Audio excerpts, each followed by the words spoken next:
at similar triangles and the concept of similarity between figures. We've kind of already done this a little bit with our dilations. Okay, remember when we had dilations with our transformations, that changed the size of the object. Okay, the shape was the same, but the size had changed. Okay, and similar with similarity. So we have, in this concept of similarity with triangles, we have three angles that are going to be congruent. Remember we talked about when we were trying to prove that triangles were congruent, that we could not use angle, angle, angle, because that would not necessarily be the same size for the sides. Okay, well, similarity, we have all the angles congruent, but our sides are different. Our sides have a scale factor, just like we did with the dilation. So our sides are all proportional. So our corresponding angles are still congruent, just like we had with congruency. So angle A is congruent to angle D, angle B is congruent to angle E, and angle C is congruent to angle F. We can see that in that figure. Okay, so sometimes you may have to write, just like we used to have to write a congruency statement, we may be writing a similarity statement. So we could say that, oops, I might need my pen, huh? Okay, we could say that triangle ABC, oh boy, it's not working. Let's see if I can get my pen to work. Okay, there we go. Okay, so triangle ABC is similar. That's just the little tilde symbol, which looks like the top of your congruency symbol. Okay, so we would read this as triangle ABC is similar to triangle DEF. Okay, and just like before, our congruent statement told us everything, and now our similarity statement will tell us everything as well. Similarity statement will tell us which sides are proportional and then which angles are congruent. So A is congruent to D, B is congruent to E, and C is congruent to F. Okay, let's take a look at the proportional side.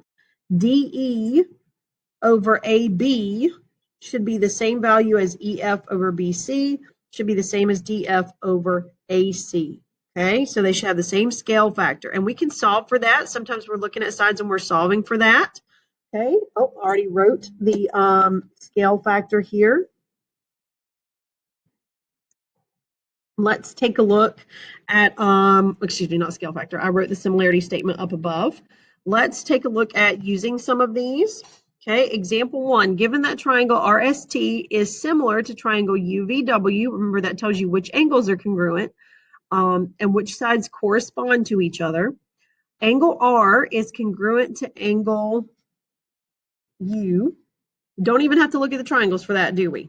Okay, we don't have to look at that at all. We can take a look at the similarity statement. Okay, angle S is congruent to angle V. Angle T is congruent to angle W.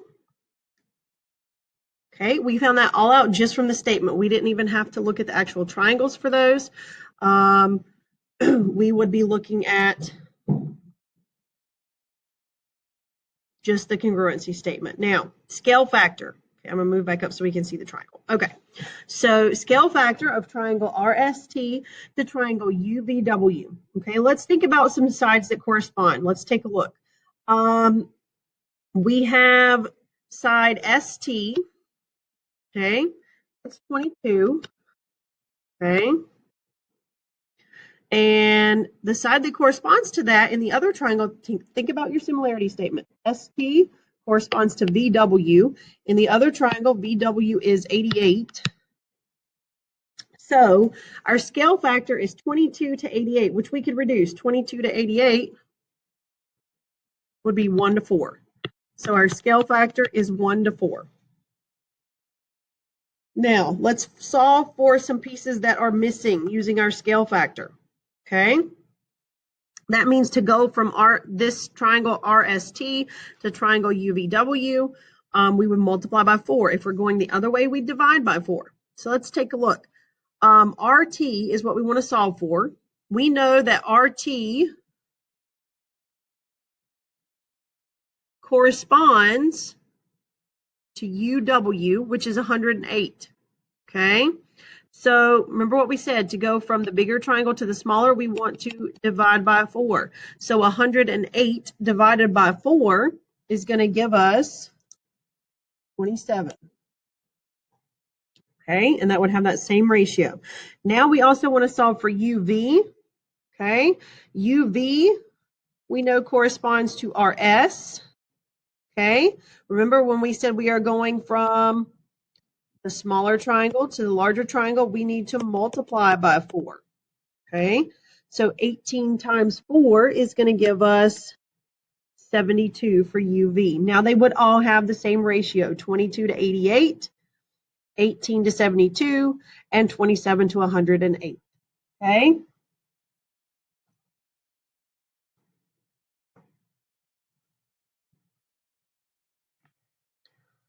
All right, next one. All right, example 2, determine which 2 of the 3 triangles given are similar to one another. Write a similarity statement and find the scale factor for the pair. So here's what we want to do. We want to match these up and see if they are similar. So biggest is going to be similar to biggest and so forth all the way down. So let's start with the first 2 triangles. The biggest side in triangle JKL is 12.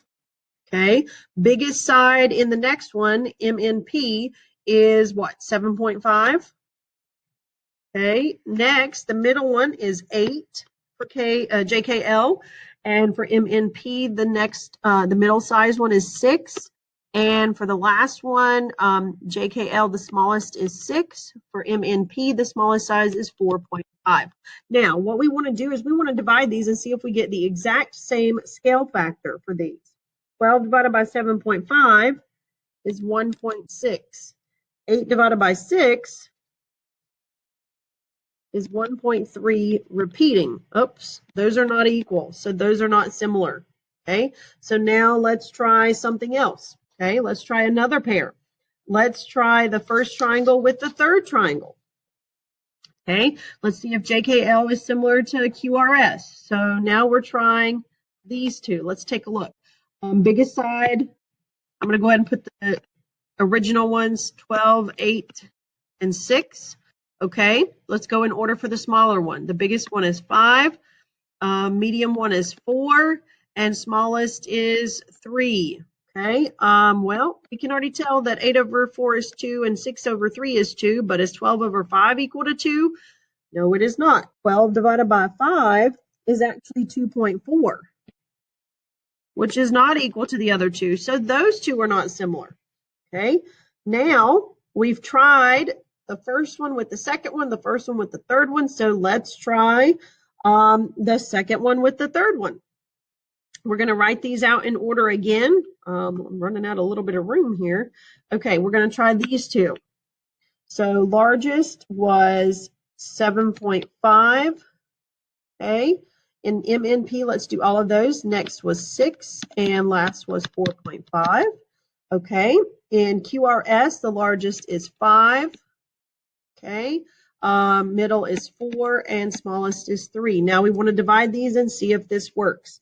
7.5 divided by 5 gives us 1.5.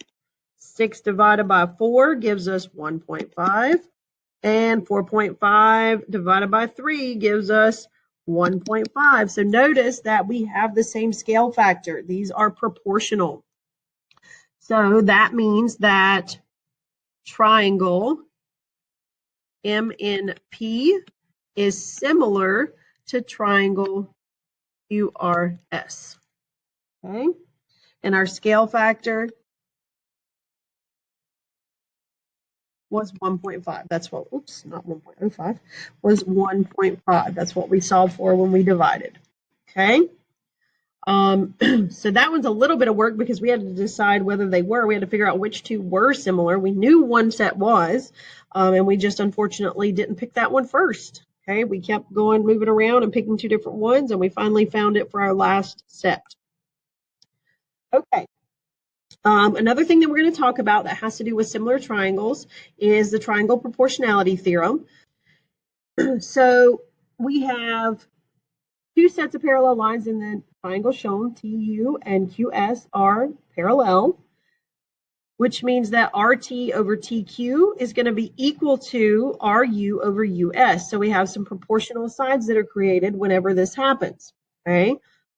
Because basically what we're saying, take a look why this works. This angle is always going to be congruent to itself. So that's going to be the same in the triangles.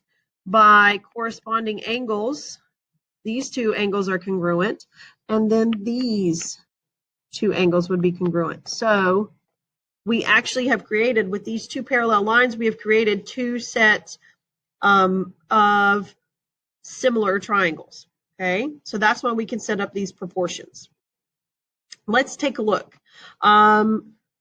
Example 3 for part A, we want to find the value of the variable. So we're solving for A. So we need to set up a proportion and solve. It may have been a while since we have solved for any proportions. So let's try setting this up. The one thing that is nice about these is that it's almost already set up for you. If you just kind of imagine the little bar, fraction bars coming out, we could say that 9 over A should be equal to 15 over 5. We can set corresponding pieces proportional to each other. Okay, 9 is the top, 15 is the top, A is the bottom, 5 is the bottom. We can set those equal. Now, in order to solve a proportion, we just want to cross multiply. A times 15 gives us 15A, okay? And then 9 times 5 gives us 45. If we divide by 15, then A has to be 3. On part B, we want to solve for C. Now notice a little bit different here. We have 24 as the entire length of that side on the left. So let's find out what's the entire length of the side over here. 20 plus 12 would give us 32. So now we want to set up a proportion. C is what we're solving for. So we're going to make sure to put that in there. Okay. If we want to go ahead and start setting up the other one, C is on the bottom over here. So over on the other side, we want to set 12 as the other piece because that's also the bottom. Now, on the side with C, the only other piece that we have is the entire thing, which is 24. Okay, so let's look at the other side. The corresponding side over here, 32 is the entire length, so we want to put in 32. Again, you want your corresponding pieces to match up. Let's cross multiply. Okay, so if we have 12 times 24, let's see, 12 times 24 is going to give us 288.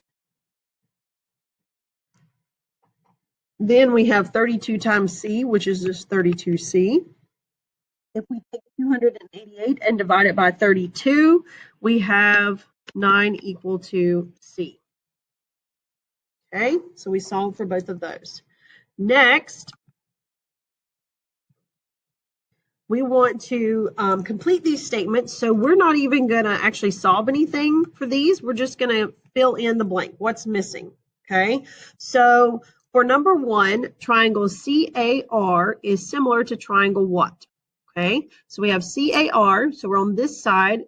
That would be similar. Notice that we have, if it helps you, mark your congruent pieces like we did in the very beginning. Okay, these two would be congruent by corresponding, and same with K and C. Okay, so triangle CAR is similar to triangle KAS. Okay, I'm going to go ahead and skip number 2. Let's do number 3 really quick. Angle S is congruent to angle R. Okay, using our similarity statement, we can see that very quickly, or we can look up at the figure. Take a look here. Let's go back to number 2. We're filling in the piece from the proportion that is missing. Okay, CR over KS. Notice those are both the bottom pieces, aren't they? CR divided by KS. Okay, those are both, well, I don't know if you'd call it bottom, but those are with the parallel sides, right? CR, KS. Okay, is congruent to what over AK? AK is this entire side. Okay, so what part of CAR corresponds to AK?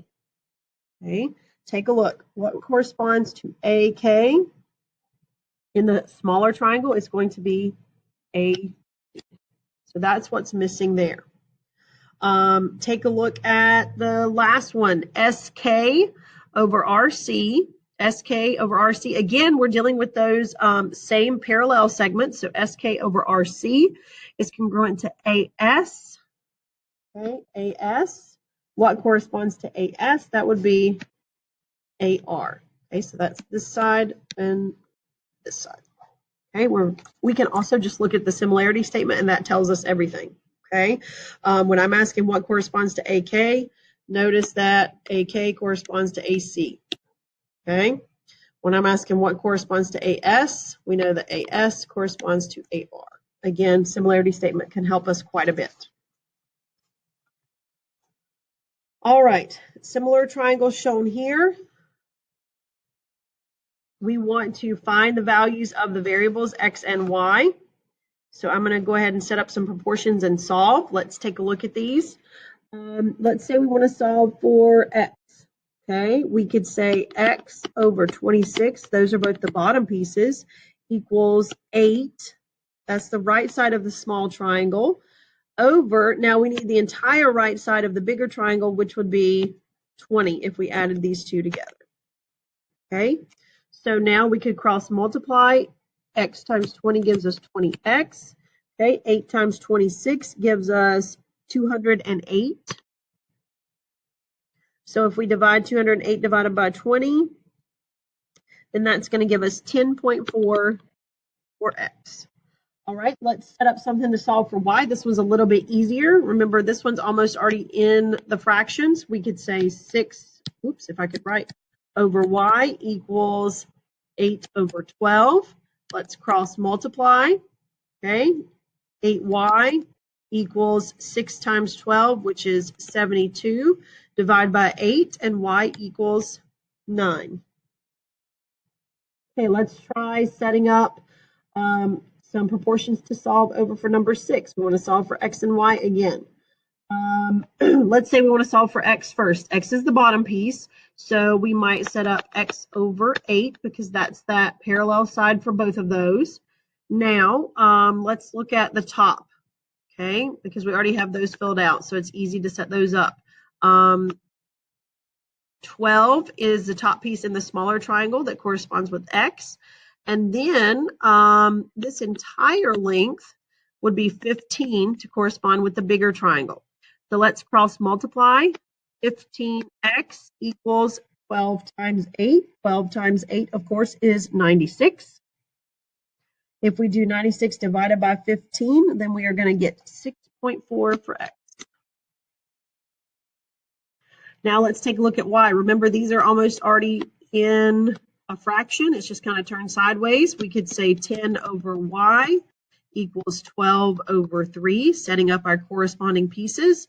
Let's cross multiply. 10 times 3 gives us 30. 12 times y is 12y.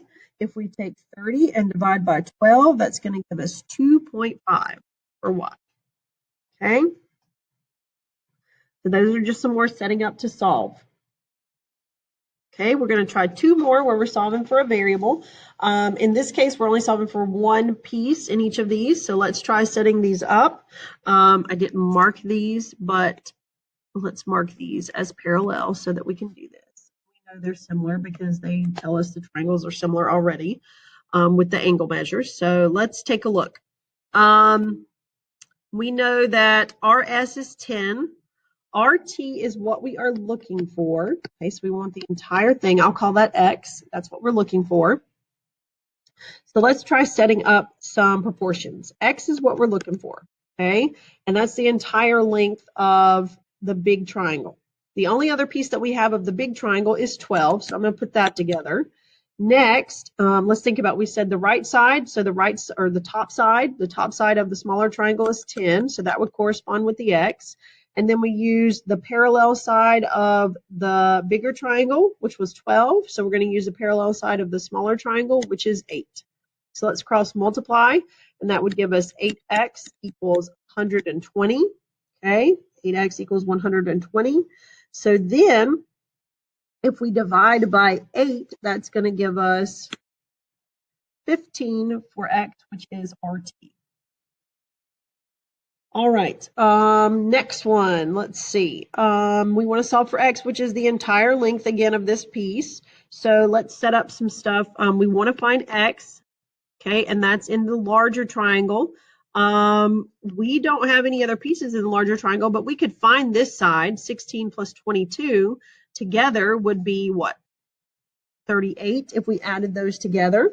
Okay, so we could say x over 38 equals, now top side of the small triangle is 17, corresponds to the x, and then bottom side of the small triangle is 16, corresponds to the 38.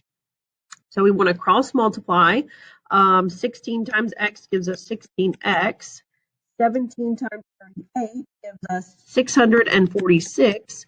If we divide that by 16, that's going to give us 40.375 as our x value. Okay, so a lot of these types of problems are setting up proportions to solve for different pieces, different missing pieces of a triangle whenever we know that they are similar. Either we're using a similarity statement or we are taking a look at a picture where we know we have similar triangles and we can set up a proportion.